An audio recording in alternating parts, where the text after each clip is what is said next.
ፊትን በአንድ ጊዜ ጽድት የሚያደርግ በነገራችን ላይ ሞክሩትና ኮመንት ጻፉልኝና እስካሁን ድረስ እንዴት አልተጠቀምኩትም ብላችሁ ነው ራሳችሁን መጠየቁትና እኔም ራሴ እስካሁን ለምን አልተጠቀምኩትም ብዬ የተሸወድኩበት እግዚአብሔርን እንዴት ፊታችን ጽድት እንደሚያደርግላችሁ። በመጀመሪያ የተጠቀምኩት እዚህ ጋር 3 ማንኪያ ሩዝ ተጠቅሜያለሁ።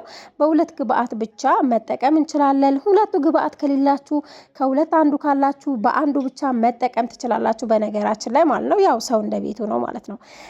ሰላም እንዴት ናችሁ? ደህና ናችሁ? እኔ ደህና ነኝ እግዚአብሔር ይመስገን። እንግዲህ ከዛ በኋላ አጠብኩኝና ካጠብኩ በኋላ እሳት ላይ አድርጌዋለሁ።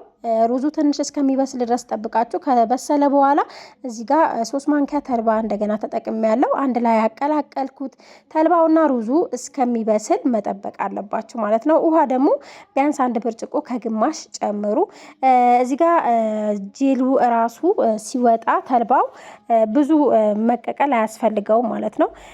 እንደዚህ ይመስላል። ከዛ በኋላ እኔ የተጠቀምኩት ሳሙና መሰራበትን እቃ ነው። እናንተ ይኛው ከሌላችሁ በብርጭቆ ወይም ደግሞ በትንንሽ ሳህኖች መጨረሻ ላይ አሳያችኋለሁ። እኔ ያው ትንሽ ሳህን ተጠቅሜያለሁ ማለት ነው። በትንሽዬ ሳህን የተረፈኝን በትንሽዬ ሳህን አደረኩኝ ማለት ነው። ከዛ በኋላ ፍሪጅ ውስጥ ታስቀምጡታላችሁ። ከ30 ደቂቃ በኋላ እንትን ይላልና ሁሌ ቢያንስ ጧትና ማታ ፊታችሁን እሽት አድርጉበት፣ መሳጅ አድርጉበት።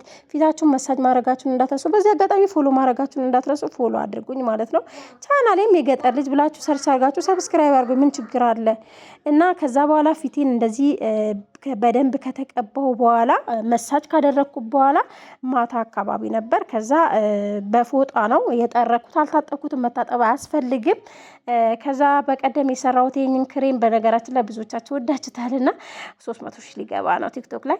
ለማንኛውም እሱ ከቀባው ይሄ መስል ነበር የዛሬ ባይ